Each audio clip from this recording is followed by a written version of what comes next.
이번 영상에서는 우리 몸에서 혈당이 어떻게 변화하고 있는지에 대해서 알아보기로 합니다. 연속 혈당 측정 장치를 이용해서 측정한 결과를 보면서 이야기해보고자 합니다. 저는 당뇨 환자는 아니지만 혈당에 관심이 많아서 연속 혈당 측정 장치를 이용해 보았습니다. 그 결과를 영상 시청자분들과 공유하고자 합니다. 혈당 장치는 프리스타일 리브레라는 장치인데 장치에 대한 것은 전문 사이트를 검색해보면 상세하게 알 수 있기 때문에 여기에서는 올리지 않겠습니다. 침이 달린 센서를 몸에 부착해서 14일간 혈당 변화를 관찰하고 그 그래프가 나타나는데 결과를 읽는 전용 장치도 있지만 스마트폰에 앱을 설치하면 볼 수 있기도 합니다. 이번 영상에서는 그중 자료가 남아있는 몇 가지 상황에 대해서 살펴보기로 합니다. 측정했던 모든 그래프가 남아있으면 좋을 텐데 그중 일부만 남아있어 제한적이기는 합니다만 우리가 단순 수치로만 접한 혈당치를 그래프로 본다는 것은 새로운 경험이 될 수 있을 것 같습니다. 혈당은 사람 몸마다 각기 다른 여건, 생활 환경 같은 요인이 작용해서 변화무쌍하지 않을까 생각합니다.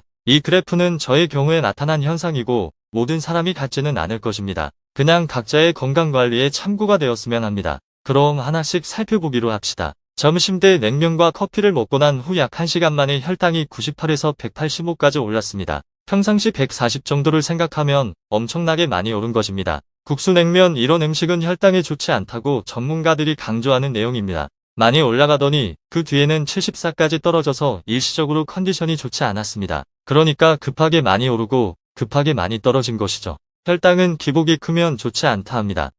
식후 1시간이라면 145 이내여야 하는데 185면 많이 올라간 것입니다. 국수, 냉면 이런 음식은 조심하는 것이 좋겠네요. 저녁 식사 후 3시간 만에 109에서 143까지 올라갔는데 보통은 2시간에 135 정도 올랐기 때문에 평소보다 많이 올랐습니다. 3시간 자면 혈당이 내려가야 할 시간인데 오히려 올랐네요. 그 원인은 감기 증상 때문인 것으로 보입니다. 감기가 혈당을 올린다고 합니다. 하지만 일시적인 것이니까 큰 문제는 아니라고 봅니다. 저녁에 밥은 안 먹고 삼겹살을 먹고 나니까 오히려 혈당이 101에서 90까지 내려갔습니다. 식사 후 2시간이 지났는데 오히려 10 정도 내려갔습니다.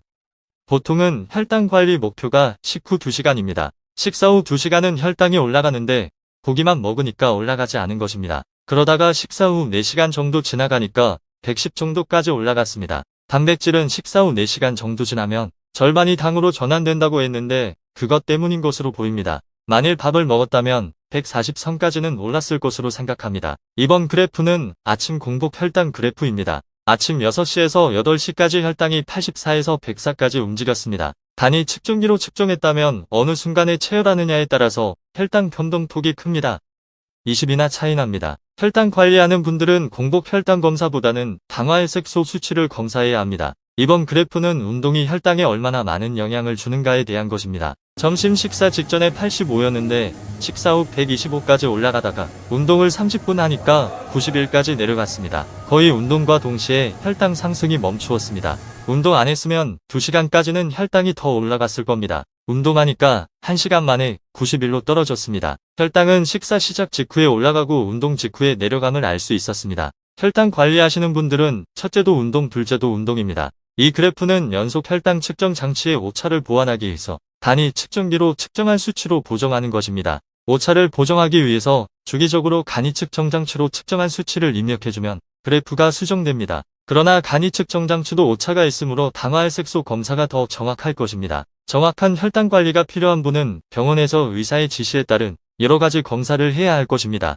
연속 혈당 측정 장치는 일상생활에서 참고용으로 활용할 수 있을 것입니다. 혈당 변화는 많은 요인이 관련되어 있으므로 이 영상에 있는 것이 전부가 아닙니다. 의료적 관리가 필요한 분들은 의사와 상담하고 의사의 지시에 따라 치료해야 할 것입니다. 이 영상이 혈당 관리에 관심이 있는 분들에게 조금이라도 도움이 되었길 바랍니다. 시청해주셔서 감사합니다. 구독, 좋아요 부탁드립니다.